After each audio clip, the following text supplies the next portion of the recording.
So when bees are flying, we know the frequency of that flight noise, if you like. It's the acoustic signature of a flying bee, and we know what bandwidth frequency that is.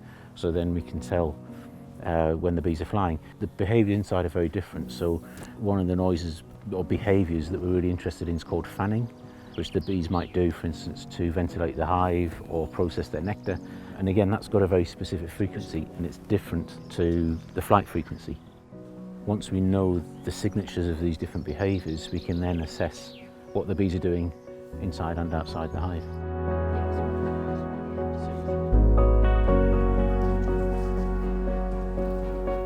And with the bee counter, what we're doing is counting traffic in and out of the hive.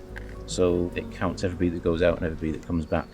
So we just got to position it right over the hive entrance, just to make sure we catch every bee as they come and go. This also captures the acoustics of the bees at the front of the hive. So there's two microphones, one here and one here. So we catch the flight noise. So it's a good indicator of activity as well. So it just needs to sit right above where the bees are coming in and out of the hive. Monitoring the acoustics of a honeybee colony, it's like monitoring the heartbeat of the colony. So you can get a really good understanding of the health and status of the bees.